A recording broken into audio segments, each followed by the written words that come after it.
Hi, my name is Clay Tumey, and I am an ambassador for Enneagram Prison Project. As we approach our 10th anniversary, we thought it'd be fun to sit down and have a chat with all the people who've had an impact along the way with EPP. On today's episode, I travel to California and sit down for a chat with the executive director of EPP and my friend, Rick Olesek.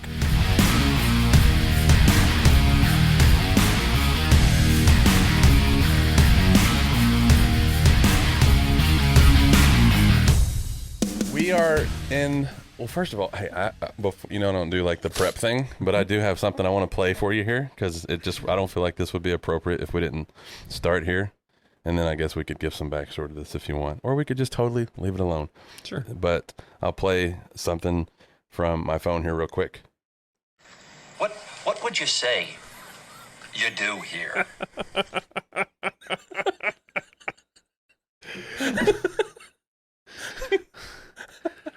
Well, I don't know, Bob. I've waited so long. And of course, for anybody who doesn't know, that's from a movie called Office Space. It's one of my favorite movies. It's a movie that you and I share a lot of just joy in, or punchlines in, or jokes in, or whatever. Like, we laughed a lot about. But that particular scene is that, and that line in particular, we've said for years. But it's worth here at the beginning. And as you know, we've already started. This is how we roll. Tell us anything that you find relevant as an introduction to yourself, who you are, where we are. What would you say, anything about yourself? Sure. So I'm Rick Olesek. I'm Susan's partner. I'm also the executive director for Enneagram Prison Project. And I don't say that very often. I don't say that title very often. I'm a type 7, and I suspect that one of the reasons why I don't say that title, I really don't say titles very often in my whole life. I haven't really done that. And there's a lot to unpack there, just from not wanting to be above, or wanting to be of and not above. And so what do I do here? I co-create. I share space with so many lovely hearts in the project. And I show up with a beginner's mind in lots of spaces to learn from and to be inspired by and to inspire, I guess.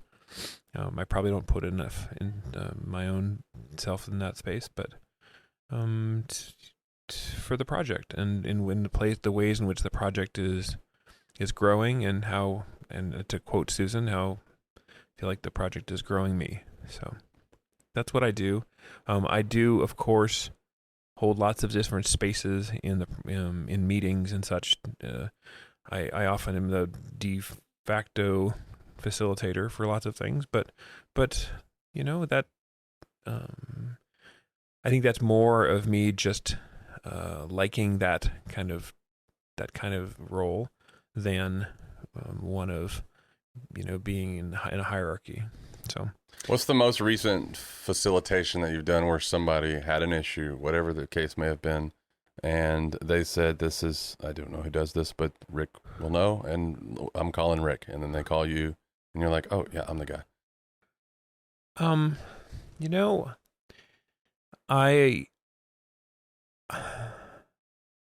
I spend a fair amount of time facilitating in places where there's upset, and also facilitating in places where the answer isn't clear, and that I don't know the answer, but I'm willing to stand in the space with them and try to figure out what that answer is. And whether it happens to be, we spend a lot of time on organizational theory and trying to put that into practice with, teal aspiring and things that kind of go along with that. And this is a place for me that I really enjoy. But what that invites me into, or invites everyone into, is to be able to solve their own problems and to take responsibility for their own, emotions and the ways in which things are coming up, and to do the work together.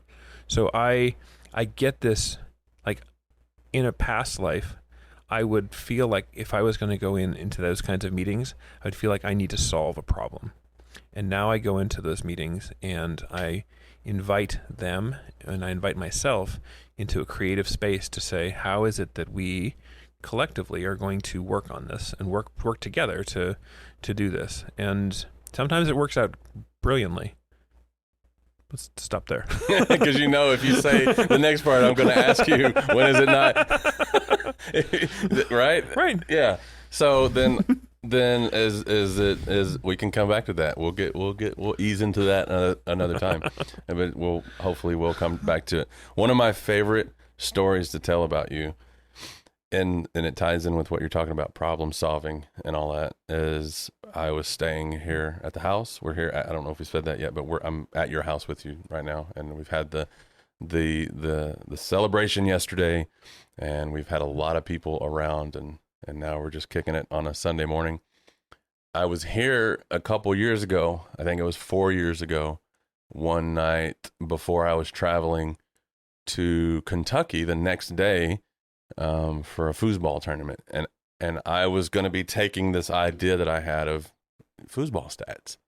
And using the spreadsheets, and I don't even remember how it got brought up. I just randomly threw out an idea of hey, I'm doing this thing. I'm using Excel, spreadsheets to do foosball stats at the World Championships that I'm going to tomorrow. And from maybe you remember how it started, because I don't, but I know it was something just like a random mention, or maybe even I asked you a question about how to do something or something along those lines. And next thing you know, we stayed up at the kitchen table for literally at least 4 hours, probably closer to 5, working on something that big picture didn't matter. I'm not changing the world with foosball stats. It was just something that I cared about, that other people there might care about, and that you suddenly cared about. And you stayed with me with that problem and finding multiple solutions. We created new problems just so we could solve those too, because they added to the joy of what we were doing. And to somebody who don't know anything about what we're talking about, what I want to know your version of that story, and why that was, if it was enjoyable, and why, if it was, are you drawn to is that you're wanting to help me, or is it now it's your problem that you're wanting to solve? What about that was so interesting and desirable to you to put your energy into that? Interesting question. I don't think I've ever pulled it apart like that. Obviously I remember that time, and it's a lovely memory for me, staying up late working on something that was solving a problem that hadn't been solved. That gives me a lot of that just that alone, and doing it with someone that I care about, that's a big deal. So as I'm thinking about what you're saying and pulling that apart, I'm thinking, how much of that was the intellectual exercise? How much of it was the camaraderie and the two of us kind of doing that together? And how much of it was the fact that I love Excel and the technology, and to be able to bring technology into play here? I think the way it started was you had brought this up, and you were trying to kind of imagine how that could be done. And I think that, if I remember correctly, I could imagine maybe a little further down the road than you could, just because of my own Excel experience. But I really think that the thing that kind of was the thing that buoyed us along was just I felt we were both kind of sharing in this giddiness of how cool is it that we can actually do this, and go from literally zero to something that is that is worthwhile and can be tracked. And then of course you built on that for years and continued to grow it way past where we were that night. I've kind of followed along, and I love the fact that it started so organically. Yeah. And it's a really lovely memory for me. When I talked to Robin last night, and we were talking about art, and we were talking about my days as a musician, and how part of why I learned so many instruments was because I don't collaborate well with others. It's not a thing that I naturally do. And one of my favorite part about the whole night, the end result was awesome. All that other stuff was great, and I loved it, and other people did too. But my favorite part was I don't have a great history of like doing things with people, like together as a partner. I just as a partner, I fail a lot, and part of it is not for lack of ability; it's for lack of desire. A lot of times, sometimes I don't see the value in putting energy into that. So it was it's a great memory on so many levels for me. And that's honestly at the top of the list, I think. And so it's just one of my favorite things to talk about too. Well, thank you for saying that. And I think that that says a lot about you, about how willing you were to experiment and engage at that level.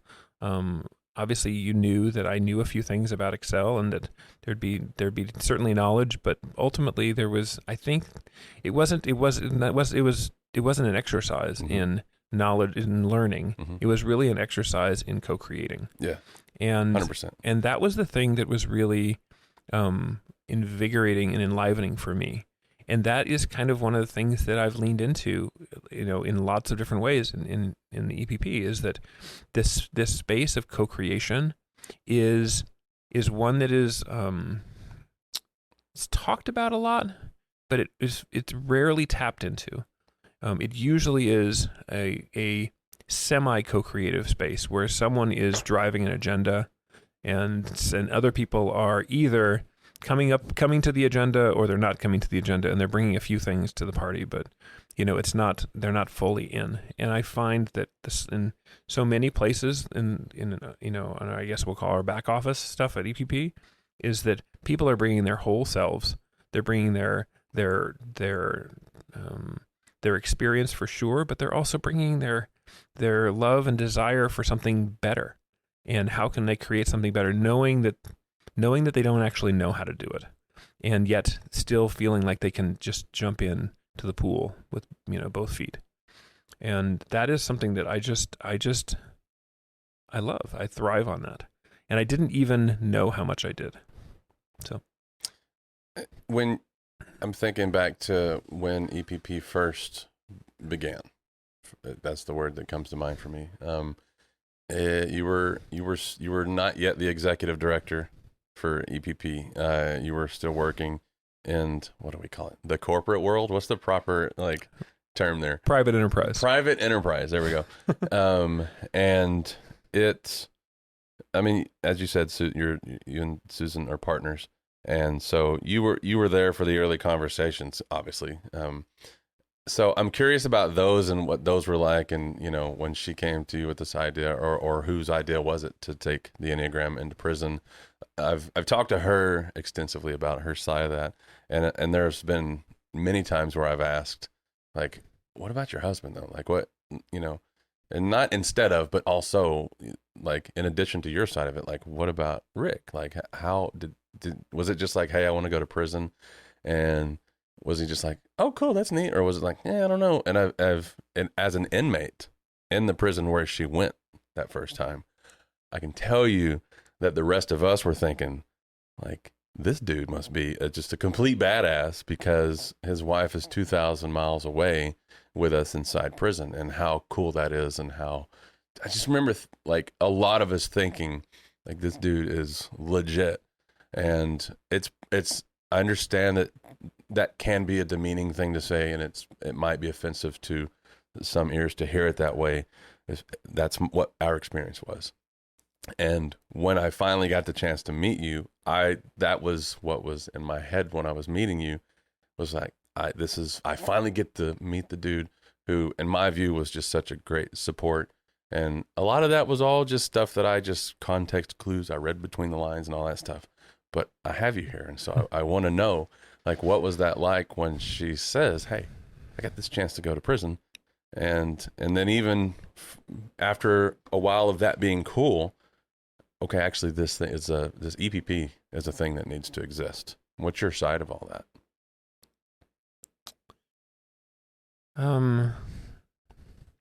Well, I will say that you paint me in way too favorable a light.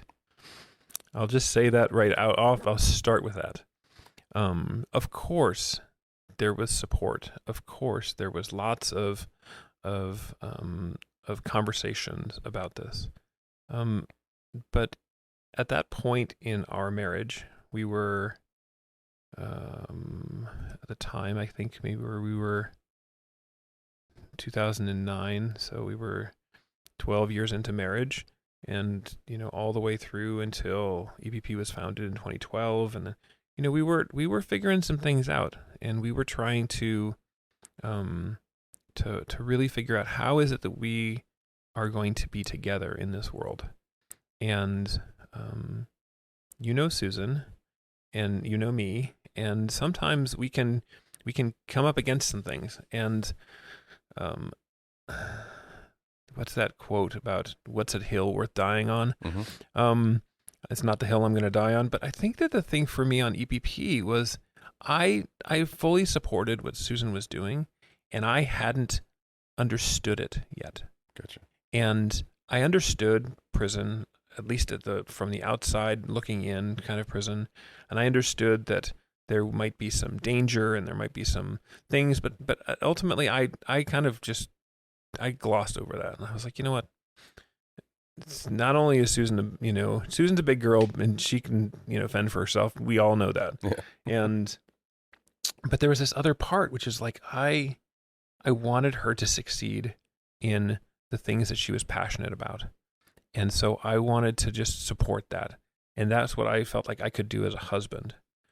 And then as things kind of progressed, I was like, oh, there wasn't like a big like aha moment. It was just lots of little things where it was like, oh, and now it's that. Oh, now. And so it's like, the frog when he jumps into the boiling water. Maybe this is a terrible example. Yeah. But nobody's been boiled yet. I hope at least. No, but I mean, the thing is it's just like I definitely was being I was understanding at just little bits, and then there would be another learning for me, and then there'd be another. But really, this was my journey to be able to be open with myself and understand myself, and then to be in a partnership with Susan. And so when she went into the Texas prison, I was fully supportive, and I was for the time, at the time it would whatever I could do to be supportive, of course.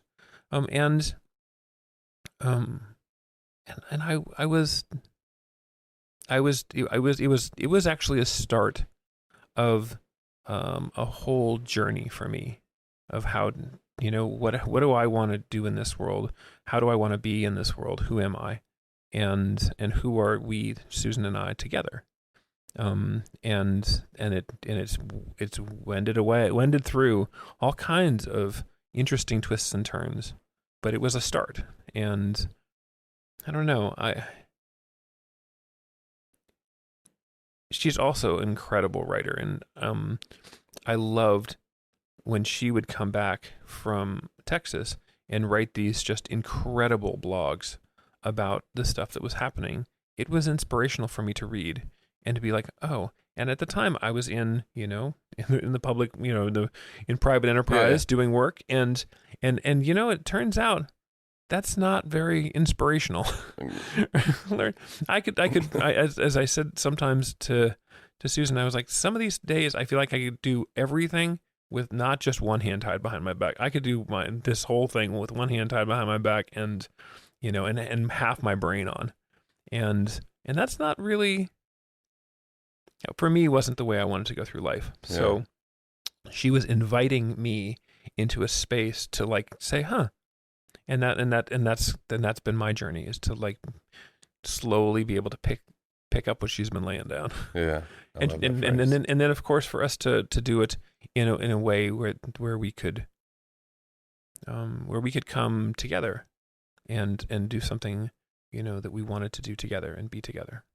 The main character in Office Space is Peter Gibbons. Gibbon or Gibbons?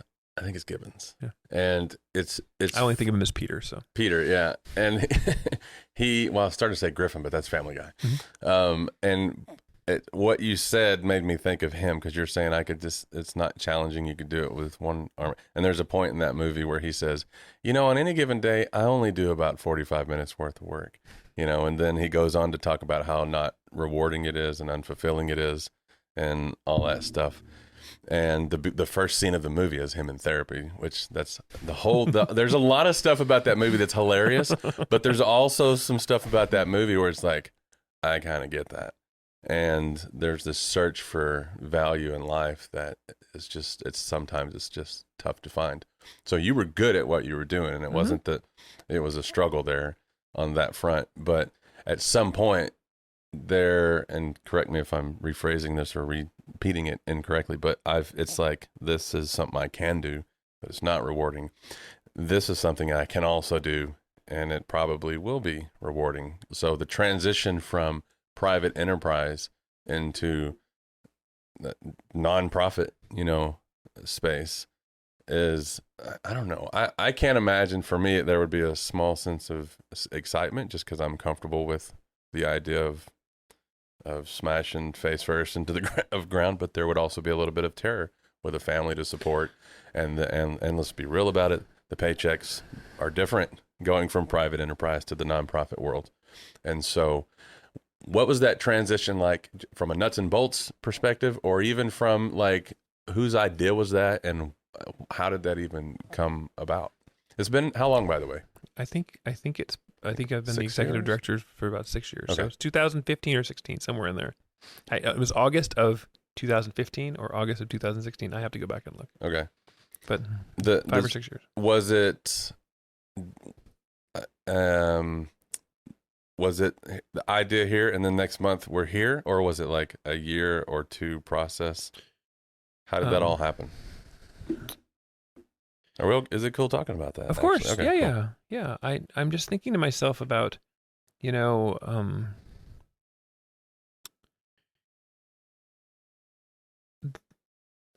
probably going to do this more than once, is to quote Susan. Yeah. But I'll quote her here. It's not a bad person to quote.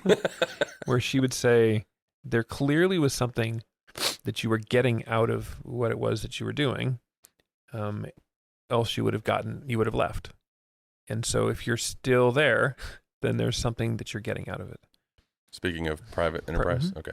And I think that the thing for me, what I was getting out of it was I had tied my value to myself as a provider and as a father and as a husband who was supportive, and I could put all those things together into a nice, neat little package, and say, because I'm all these good things, I don't really have to look at myself very deeply, and I got my shit figured out.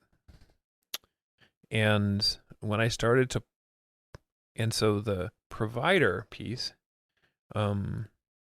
as anyone, I'm sure this will resonate with some people, is that it really is insatiable, because there's always a bigger paycheck, there's always a bigger thing, there's always more, and chasing that particular dream, I guess, or that particular image was pretty. I was good at it, and I was like, okay, so we can navigate things easier with money and with, and I can support Susan, right? And I'm putting support in quotes, air quotes. I can support Susan in her desire to go and do things like go to prison. But ultimately, what I was doing was as somebody would know about I feel like I'm a self-pres 7, but I do feel like that my social instinct is here. And one of the things I have been wrestling with in my life is this whole martyr thing. I will martyr for my children, martyr for my wife, martyr for whomever, so that I could actually feel that because that particular feeling had some level of comfort for me. And I can now notice it a lot more in myself. Like, oh, interesting. Look what I'm doing there. throwing myself in front of that.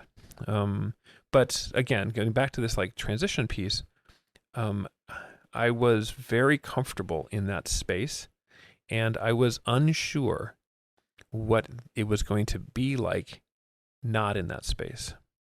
And any time that you say a word like provider, that means that there's a power dynamic between the provider and the provided, right? So how did that whole thing play into my marriage with Susan, our relationship, or my relationship with my boys, and my relationship with the world? How did I get my own value out of that? And so it took me a while to actually decouple that. And so coming on as the executive director for Enneagram Prison Project was a huge step. And it was, again, to quote Susan from last night, it was a step off of a cliff that I was hoping that the ground was going to be there underneath me to support me. And it has been. And it has been maybe because that's the way the universe works, and maybe because I was able to navigate it. Who knows where the actual, I'm sure it's a lot of things, but it was just a step off of that. It was a step in that, and it was a step towards something. I was stepping towards a more integrated life with Susan and a more integrated life with myself. So I don't know if that answers your question. But, absolutely, and it makes me wonder more as well. And I'm gonna be nosy, and hopefully you know the drill, but I'll say it clearly just in case that the boundaries are yours to set. And if at any point I say something that you don't feel like talking about, then tell me pass. Yeah. And we also have the almighty delete button later if necessary. I'm curious, just strictly from a nosy perspective, like were there anything, good or bad, I mean, positive, negative, whatever, unexpected things that came up that I don't want to say that makes you second guess, because that's assuming way too much, but just like things that came up that was like, this is way better than I thought it might be, or this is scary, or any of those types of emotions that just weren't anticipated or expected or anything like that after making the switch from your career previously to now executive director of Enneagram Prison Project. Well, the funny one is that I thought naively that I was like, I am so accomplished. I can do this easily. This is going to be literally another one of these exercises of like, this is not going to be a hard thing.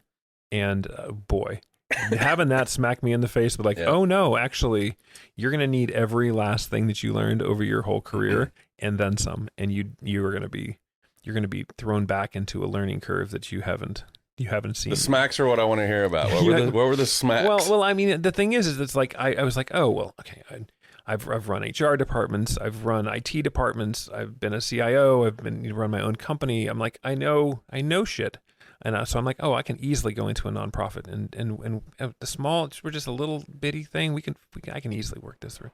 And I was like, oh, hold on a second. Mm-hmm. I know everything, or I know a lot about business, and I know nothing about the heart. Nothing.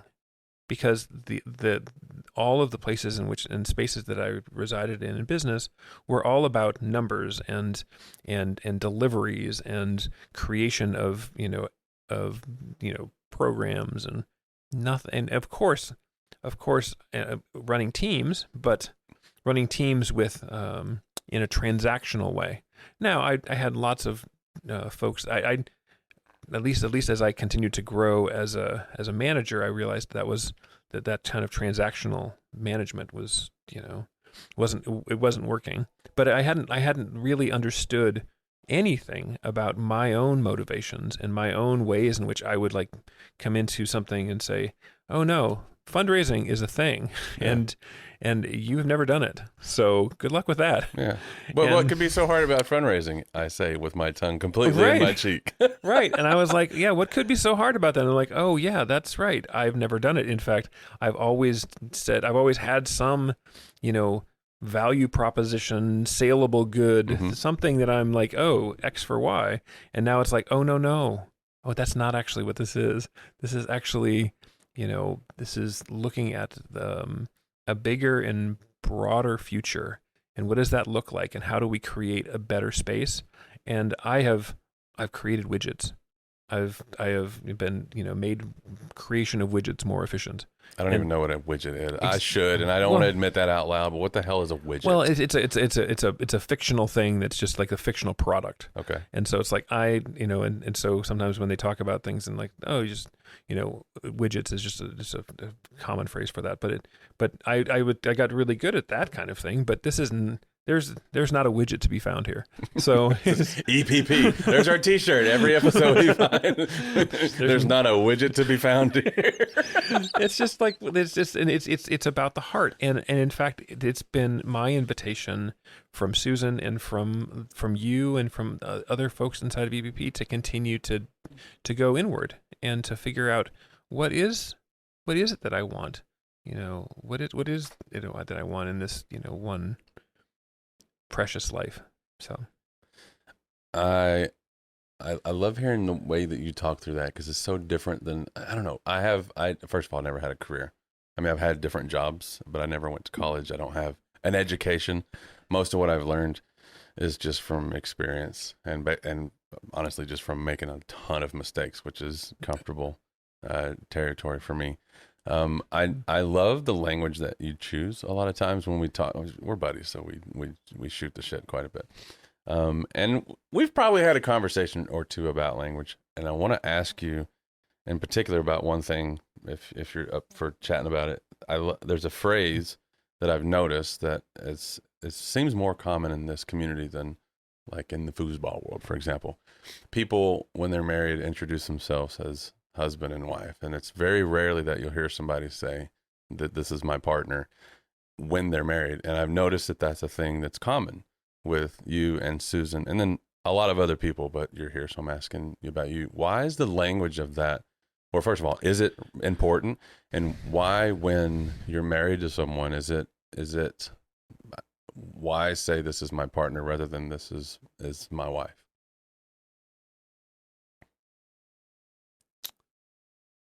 So,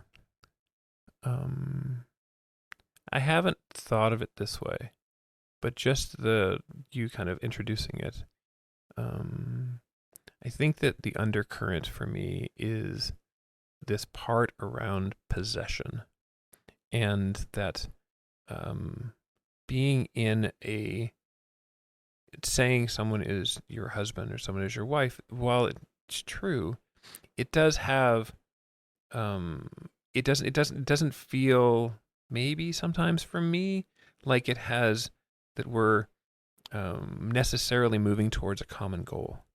And partner, that the actual that is the thing. Husband and wife is the thing, as opposed to, and I feel like for Susan and for me, I feel like the two of us are in a partnership and we're moving towards something that's greater than ourselves and greater than the sum of the two of us. And so it's not there's not a boundary, or it's not confined by the nomenclature of husband wife. And I haven't thought of it that way before. I'm happy to say Susan is my wife, and I'm, of course. And I also I love thinking of her as a partner, because, like I said, it seems to me more expansive. Mm-hmm. And there's a joke in there about, I'm going to leave it, we'll say that off mic, but I heard expensive. Definitely not expansive. Expansive. Mm-hmm. This is where my accent can get me in trouble sometimes. Well, thanks for talking. That was totally, that was, maybe felt random. I think it's fun to jump in. Is that a weird question to ask, or is it? I have put my expectations at the door, and I left them there, and I'm gonna be present and roll with whatever it is that comes up. What? Well, then you just totally opened the door on that one. Then then we'll flip it. Now you're asking me questions. You're in charge. Well, you ready? I can do that. It'll take me 2 seconds to flip into that. Yeah, I'm down. You said we're down for anything. So I don't know. I'm comfortable test driving just random thoughts with you. I think it's fun. You always seem up for the challenge of not even challenge, but just the joyride of just like something new, something different. And part of that is, you said you're a type 7, and I put you on the spot early this weekend when we were driving up the hill with my mom, and I asked you to give like a quick little 10-minute elevator pitch, which 10 minutes is kind of long for an elevator pitch, but of type 7. And in that 10 minutes, I learned a lot about 7 that I just hadn't thought. And it's the way that you articulate things. It's the way that you and again, the way that you use language. I find it enjoyable, and I think it's fun to listen to. And I understand it too. That's an important part, because sometimes I don't always get what people are saying. Even when it's a simple like idea, I'm just like, what are you talking about? And the way that you articulate things makes it easy for me to get. And so I feel like you're down like a lot of times for just a new idea and just randomly, pulling that apart and seeing what's there. Is that a 7 thing, or is that a like what's I don't know. What's the deal? Well, I think that for me, I have a real like love-hate relationship with language and with being understood. I pulled apart some of this in my, let me just say it a couple of different ways. When I was in high school, I took a ton, usually it would be an S ton, of Latin. Mm-hmm. That was the language that I chose to take in high school. Why does anyone do that? That was, now of course I was thinking to myself, this is, I like mythology. I like history. I like, culture and all of this, Roman culture and Greek culture for, at least understanding a little bit about, Greek myths and things. But why Latin? And then later on when I was in college, I took Italian, and I can't speak Italian. But what happened for me is I was realizing that I did not have enough inner strength to approach people or a group without being able to feel like I could be understood. I could not go back into a place where I could be, speaking at a 3rd or a 4-year-old level. I couldn't do it. And I tried really hard. And as I was kind of trying to figure that out as in my 20s and 30s, what I realized is I'm like, this is a total defense mechanism for me. Like I will come up, I'll use all kinds of things to deflect. I lived in Italy, still can't speak Italian, right? And why? I have, it was really, I just didn't, I didn't feel comfortable not being understood. And as I've gone on in my life, I'm like, okay, so I can draw a through line. Like, that's why I took Latin. I took Latin because it's not a speaking language. Nobody speaks Latin. They can do it on paper, right? It's a translation language. I could put it under like it's a learned thing, right? I get to learn all these different roots. So now, I can know all these different words, but it's not a speaking language. When I took a speaking language, I was like, I'm terrified of not being understood. And I really think as I was going through as in kind of understanding myself as a 7, I was like, if I can't be understood, then a lot of my particular superpowers, being, affable, being easygoing, and, able to, deflect with jokes or, funny witticisms or whatever, it all goes away. You get nothing. You can't show up in that way. So how do you have to show up? You have to show up basically as someone who doesn't know, and that's terrifying, right? So how is someone going to be able to judge me in a language that I can't speak? They're going to judge me poorly, and so instead I would just reject it and say, you know what, I would speak in English. I would because I felt lesser than, and that's, as I've kind of looked at that, it's given me a lot of empathy for my younger self, and also a lot of just empathy for folks that are that also don't, that where English isn't their first language. Yeah. And know that the way in which they are able to, move through the English language is, turned as I've said to other people when they're like, oh, I don't speak a very good English, and I'd be like, yeah, but it turns out your English is a ton better than my French or Spanish or whatever.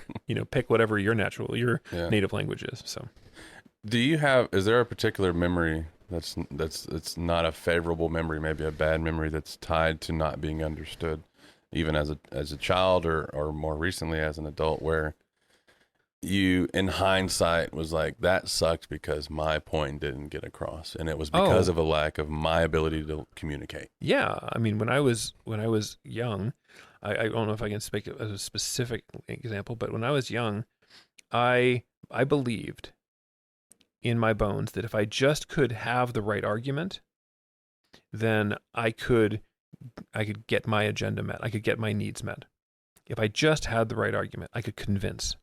I could in some way be able to navigate to love or affection or safety or whatever. And that what happened. What would a kid need to argue about? I mean, what would any teenager or younger kid need to argue for? Autonomy. Yeah. Being able to go out and do something, being able to have have a family that was a little bit more that didn't have as much dysfunction. Things that were coming up that where maybe if I could just find the language, I could convince. I remember those things, and that was in my native language, right? That was in English. That wasn't like me trying to say it in a different language.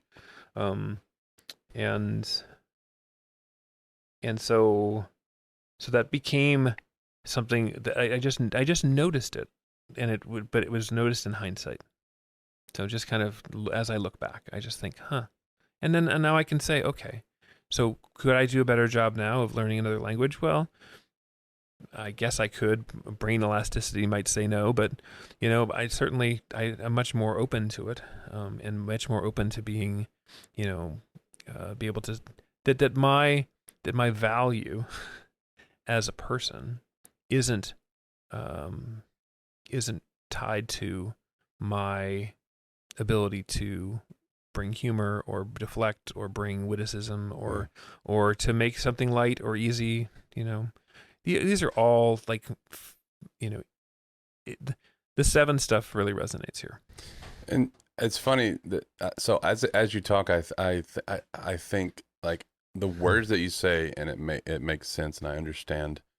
One of the stereotypes that we often have for the 7 is of physical energy that's just like kind of, always outward, and sometimes for a withdrawn type can be overwhelming. I've never experienced that with you, and I know that you're a 7. I know that you have thoughts that are consistent with what I know a lot of 7s do.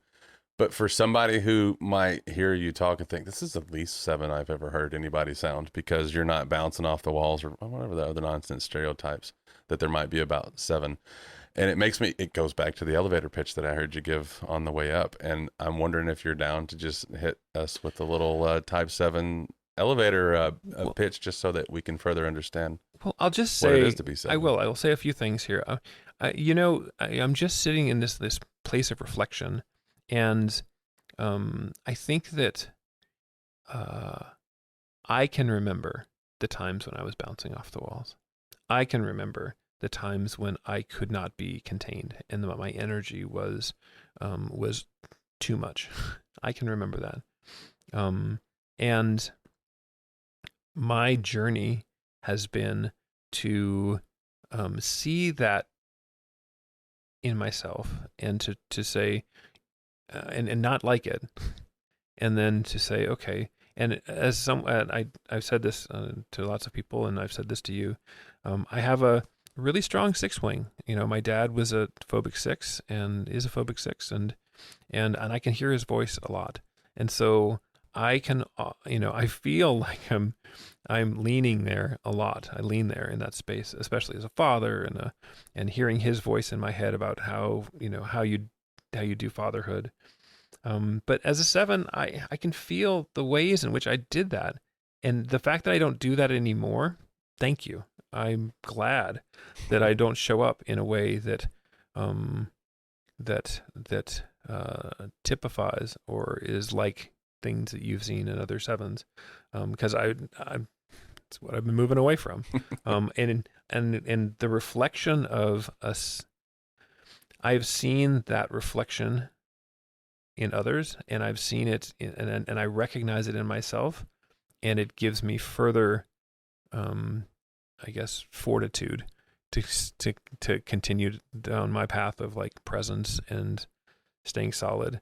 But I'm here in this space to bring joy. I know that. But what I've really pulled apart is that joy actually doesn't come from like effervescence or like energy. Joy actually comes from just being, and being in this space of like, oh, love and seeing, some of the things in the world that are that can be interpreted in beautiful ways and can be seen in beautiful ways, and just having the joy of, we're sitting here. It is absolutely storming outside. Yeah, and some of that might be picked up on the mics, but it's pretty bad. And it's pretty windy outside at the very least. And I know this is a reframe, but I'm not a rain person. I grew up in Miami. We had rain. Rain to me, in Miami, if anybody who's listening to this knows Miami, the rain was the time in my life when stuff had to go inside, and it happened every afternoon. So pretty much in the summer in Miami, every afternoon the rains would roll in, and that was the time when I wasn't able to play football on the street. It was the time when we had to bring the boat in. It was the time when we had to go in, and nothing wrong. Fun is over. No, and at least all the stuff that we were kind of moving to, the games that were happening outside, they moved inside, because it wasn't just rain; it was also lightning. And so then playing in the rain is not even an option. Right, exactly. So playing in the rain is not an option. I remember when I was, I think I was probably like 12 or 13, and we were inside, and it was some afternoon, and a lightning bolt hit one of the pine trees that's probably like 30 feet from my window. And it was that made a noise. Explosion. Right, explosion. And so rain's never like, it doesn't have a lot of good memories for me. It has a lot of like constriction things that have happened for me. It's a bummer. Yeah, but I look at this and I'm like, here we are. But here we are, and it is absolutely just storming Norman out there, and I'm like, oh, we need that in perfect timing. And of course it is. Yeah. So, but I mean, I don't mean to like just gloss over the the elevator pitch, but I do feel like, my essence, I'm still trying to find it in all these different spaces. And, I know how I show up, and I know I take criticism okay. Mm-hmm. And I love that you say criticism and then the sentence ends with a laugh. It's laughable, actually, right? Because I know that it's a learned thing, and this kind of comes all the way back to Susan as my partner, is that I have learned so much as a partner with her, and we have gotten to grow up together, and I will say, I know for me, I have gotten to grow up with her. Yeah, that's good. How can, and we're still on 7. How can I specifically, and then the general I to who anyone is listening, how can I be a better friend to type 7? I think my quickest answer is to be patient and to invite them into a different space. And I have a very strong counter will type of mechanism in me. And so if someone were to say, I don't like that in you, of course that might do something in the time, but ultimately I would probably reject that and move away from that person, as opposed to take that, past my particular outer shell. However, if I can, through modeling, through love, through just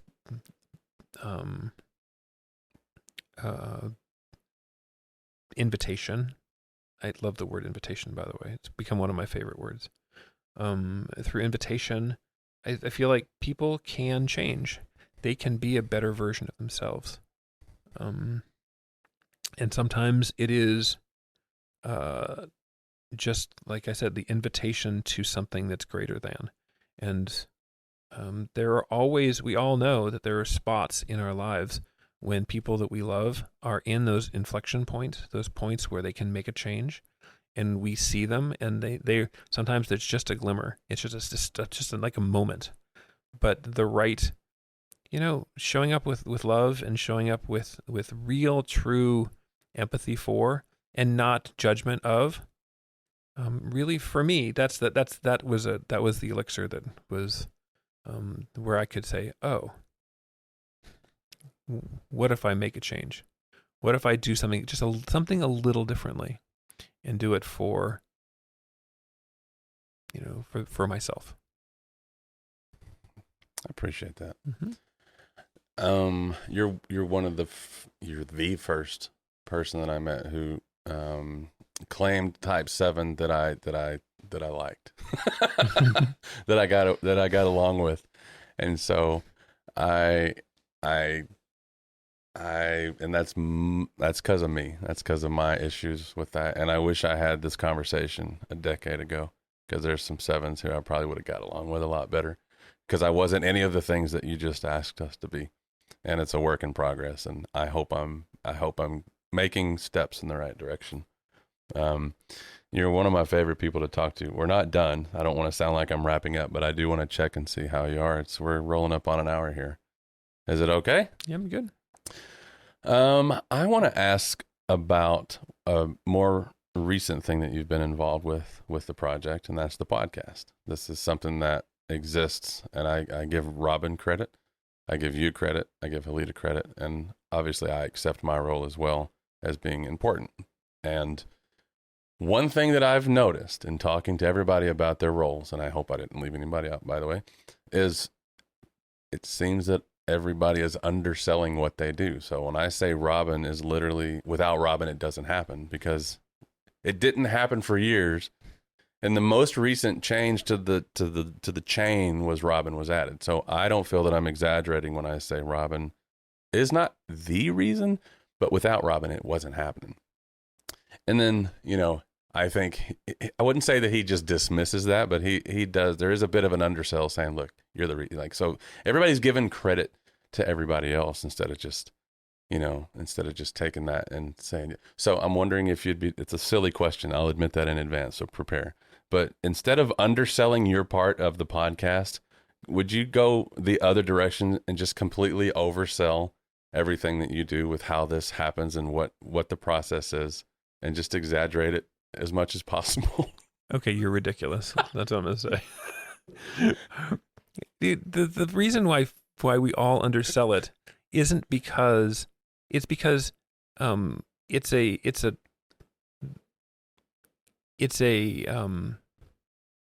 a recipe that has ingredients, and if the ingredients aren't quite right, or you don't have the right ingredients, then the pie doesn't bake right. It doesn't, the bread doesn't rise, and nothing wrong with the particular ingredients. It just doesn't come out the way that you'd want. And so you're like, well, why would I bake that again? Mhm. Right? That didn't work. So do I play a part? Of course I do. And is my part, any more important than the part that someone else plays? I will undersell it because I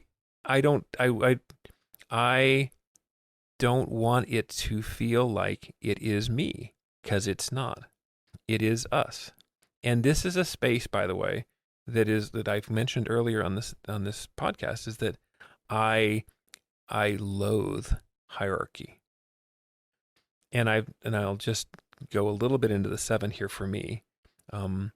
I used to loathe hierarchy because I felt like I was, subconsciously or consciously, that I was smart enough and quick enough to be able to get if we were on level ground, I could get my agenda and my needs met if we were on level ground. And so I would do away with hierarchy and whatever, and I would, pull down hierarchy in whatever way I could. I now see it a little differently.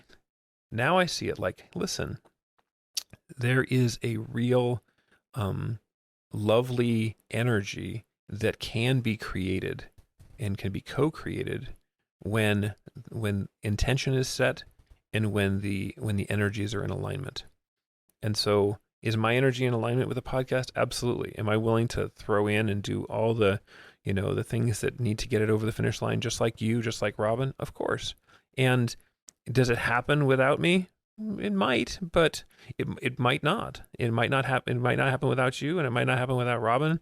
And yes, Robin is the latest ingredient to it. And I think all of us are what make this happen. And to call out the yeast it's not that important, right? Until you don't have it. Yeah. And then you're like, and so in trying to like go back in time and like try to dissect it and be like, well, what makes that, bread good?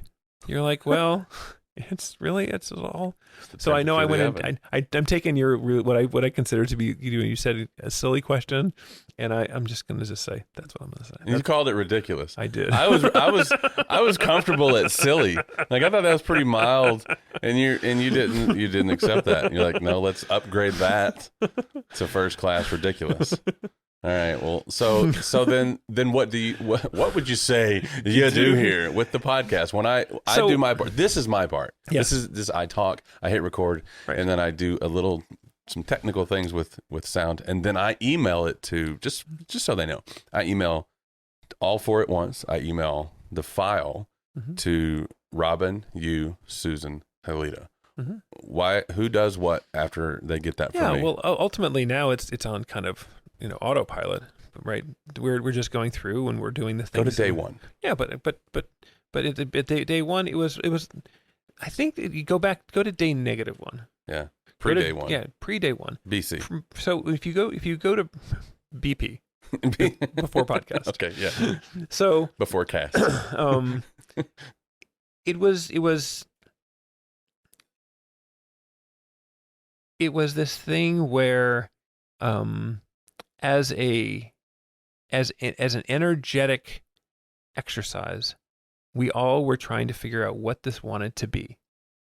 And my particular part was, how can we make sure that whatever is done here can be easily distributed?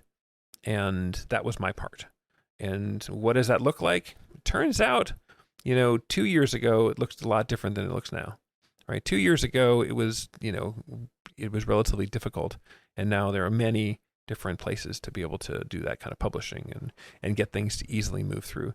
My other part is to make sure that that all of us, I feel like one of my parts is to make sure all of us are in alignment, and that's a super easy part because we're naturally in alignment. So it's almost like it's like a non-issue.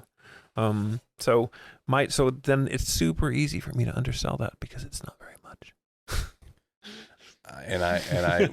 I'll politely disagree because I think that because I could say my version of that, and people say a lot of nice things about the podcast, and I don't always, it makes me feel good, but I don't always feel deserving because they'll comment on specific tactics that I've used, and in my head I'm going, I don't know what the hell I'm doing. I just like talking to people. I genuinely find people interesting, and I'm just nosy sometimes, and I'm curious, and sometimes silly or ridiculous. Or ridiculous. Yeah. Exactly. So, and it's fun to me. So the way that you're underselling that is, to me, I think it's similar to, like, people don't accept it when they give that compliment of a specific way that I asked a question or anything. And I just say, I don't know what I'm doing. I just want to sit down and talk to people that I like. And so I feel what they feel when I say that is what I feel when others in the process say, like, it's not that big a deal. I didn't know how to do it. I know how to do a lot of things. I don't know how to get this. I don't know how to distribute it.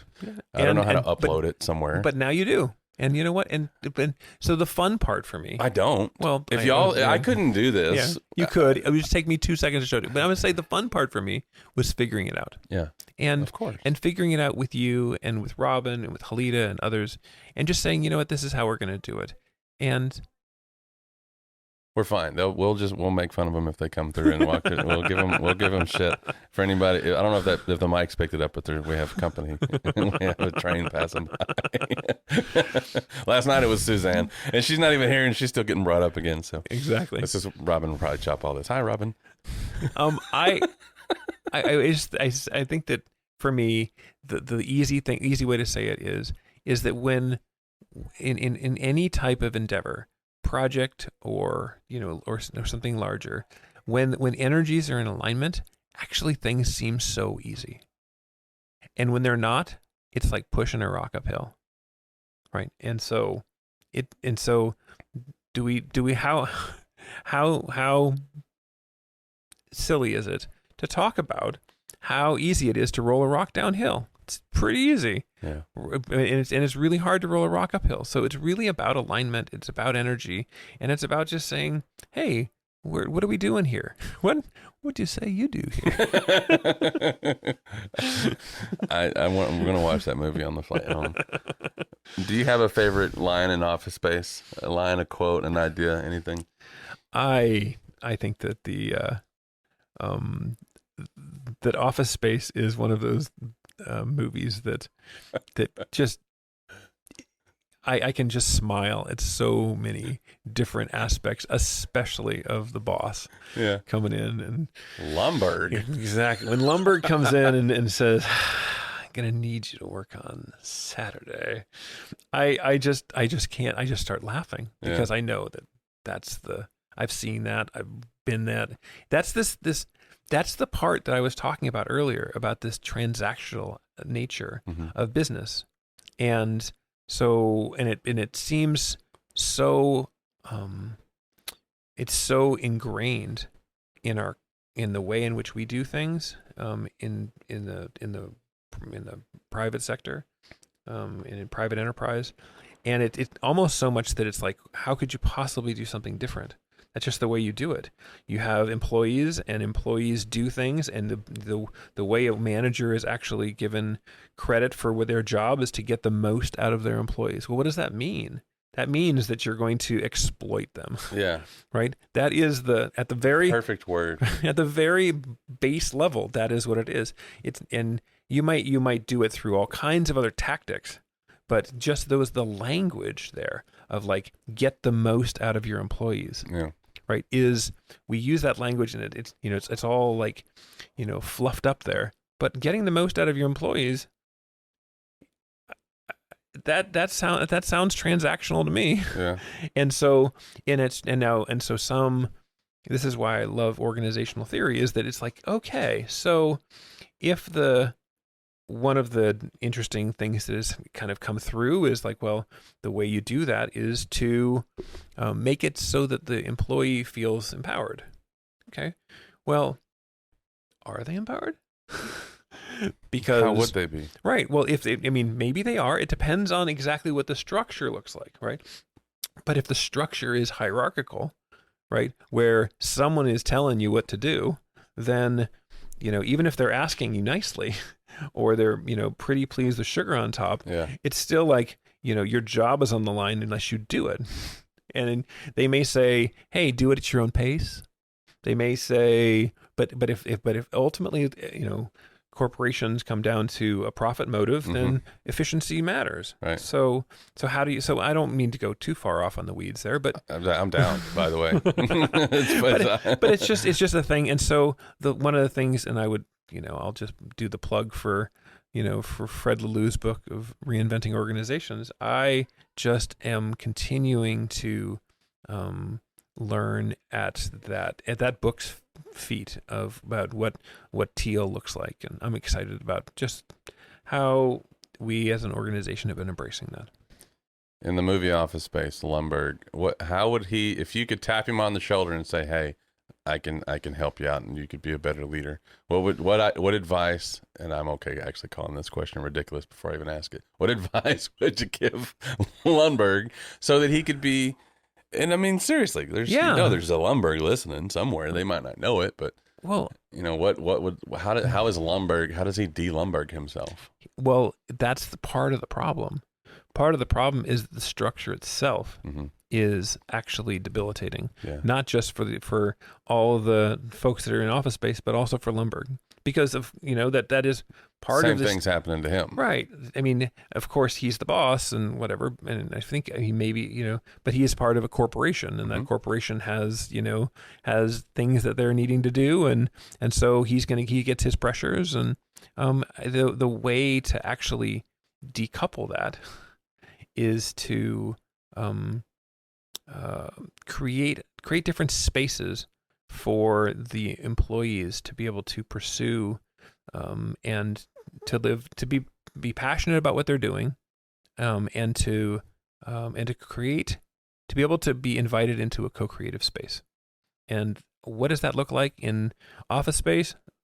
Heck if I know, because that movie is not about that at all. That's in fact that is the literal opposite of that. But I will say, just for the record, the fact that we're talking about Office Space in this podcast is ridiculous. There's 0% chance that Office Space was not going to come up in a conversation with us. There's literally, it would not be an honest, genuine conversation if Office Space didn't come up. I want to do one tiny exercise and then give you the last word after that and end it there. And that exercise is naming the episode. Like, this is part of what we do with the podcast. And typically I throw, like, when I email everyone, and by the way, good call on what you said earlier about the power going out is not affected because we're on a laptop. It's gone out. It's flickered twice now. It's not relevant to anybody listening, but it's interesting. My head. Yeah.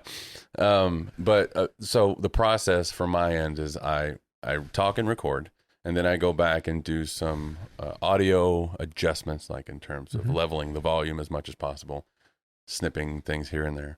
And then I send an email, and in the email I say, this is what I like the title as. I like the description is this. And then it's not my call. It's just my suggestion. And then a lot of times it stays. And then sometimes it's bettered or whatever. So naming the podcast episode is it's fun to me, and I don't often ask for input, but you're one of the people that's in the process, and so we could, like, what feels like a good title for this episode to you? What comes to mind for episode 8 of the Enneagram Person Project podcast? So we've talked a lot about language. And so normally here I would try to be somewhat punny and find some way, but I can't on the fly do that without. But I think maybe the answer is probably around space, and it's probably the answer is Office Spaces. Office Spaces. Oh, Office Spaces. Yes. I'm down. I'm so down with that. And if you have a change of heart later, then I'll probably hear about it. Yeah, I don't know about that title. Can you put your elbow on the counter with your cup of coffee? So about that title, yeah, I don't know about that. All right, that'll be the tentative title. I personally like it. And then of course I don't like the last word. It's one of my favorite things to not do. I don't like to introduce people, and I don't like to take the last word. And so that'll be all yours here in a second. I first want to just say thank you for sitting down. And this is not everybody's cup of tea, and people have been so willing to do it, and it's rewarding. It's enjoyable for me on a selfish level, and from the feedback that I'm getting, I can tell you that people, before they even hear this, I can already tell you that they're going to be glad that they have had a chance to hear you talk and hear some of your thoughts on a lot of different things. And I would like to chat again sometime with you. I think you're a fascinating person. You're my friend. I care a great deal about you. I think very highly of you. And I just want to express gratitude and your willingness to just sit down and talk in a conversation that really has no limits. So thank you for that. I want to give you the last word, and anything that comes to mind for you. There's no question. There's no prompt. There's no limit on time either. I have a lot of space on this old laptop over here. Anything that we didn't cover, anything that's just on your mind, on your heart, the floor is yours. And I'll just end with thank you. Thanks, Clay. We had the benefit of being able to go to breakfast this morning with your mom, and that was really lovely to just, to be in that place with the three of us, just having, just connecting.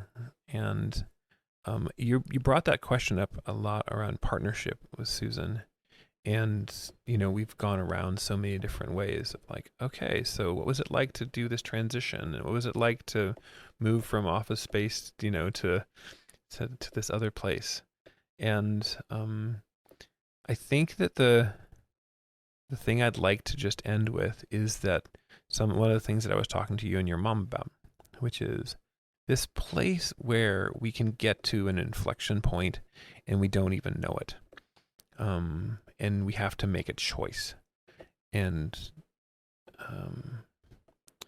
Susan's talked about this on other podcasts or other, discussions about, where emotional responsibility came from, where that particular part got introduced into the curriculum, came from our therapist. And you've asked me a lot about type 7, and I think oftentimes about our therapist, who was also an individual therapist for me, and she was a type 7, and she was blunt as hell. And I loved that about her. She was not the stereotypical bouncing off the wall 7. She was direct and to the point, and could say really hard stuff with a smile on her face. And there was a spot, where we get to make choices and get to go from a place of like, towards partnership. And I was reflecting on that with your mom, and with you, in that time when she, and her name was Leanne, and her name probably is still Leanne. Hi, Leanne. Where sometimes, I talked about earlier in the podcast that an invitation is the way to change, and sometimes it's not. Sometimes it's just the real deal. It's somebody saying something who you respect and is telling you, hey, you need to knock it off, or you need to make a choice, and that choice is yours to make. And I've said this in, I think, other places, but I'll say it here. When we were struggling in our marriage, one of the things that we would talk about in this emotional responsibility piece of like, if only Susan didn't do this, then I would be okay. Our marriage would be okay. Everything would be okay. If only Susan didn't do this. If only Rick didn't do this. But I was with Leanne by myself, and she just took it upon herself to like give me the real deal. And she just said, hey, listen, here's the deal. I'm going to make it really simple for you. You are at this point where you can make a choice. And the choice can either be, you can look inside, you can figure out what's going on for yourself and make a change, even if it's, or start to make a change. Or you can leave this marriage and go find somebody else and go on, and find someone. By the way, just spoiler alert, it'll be someone very similar to Susan. It'll be someone who is, but you'll already been on this carousel once before, so it won't go as long, and before you hit the same problems, and then you'll get divorced from that, and then you'll do that rinse and repeat for as many times until you die. Those are your choices. So it's either you're going to make this choice to start the process of looking at yourself and how to take emotional responsibility for yourself, or you have this other perfectly, non-judgmental way, she's like perfectly acceptable alternative. And of course she said it with a smile, and I knew the answer was like, well, those do not sound what.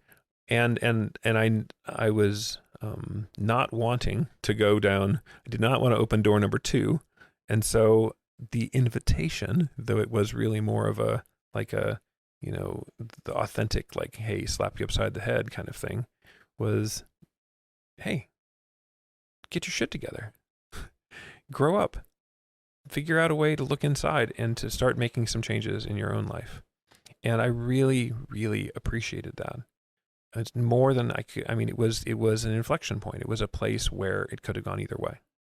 And I was so glad that she had the foresight to be able to see me as another 7, and just to be able to be real with me and to say what was really the deal.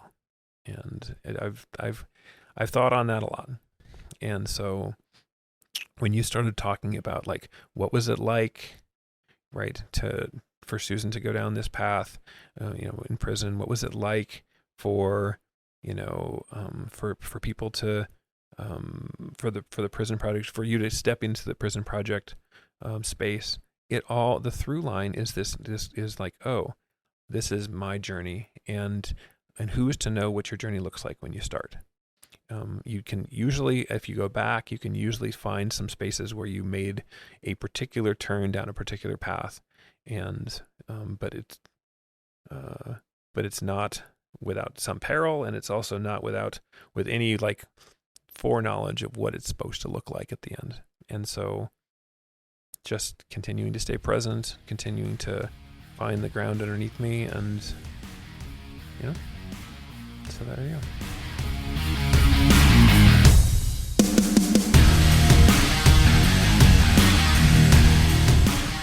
For more information about EPP, please visit EnneagramPrisonProject.org. We appreciate your time and attention today. Stay tuned for future episodes, which you can expect on the 12th of every month as we continue to tell the story of Enneagram Prison Project.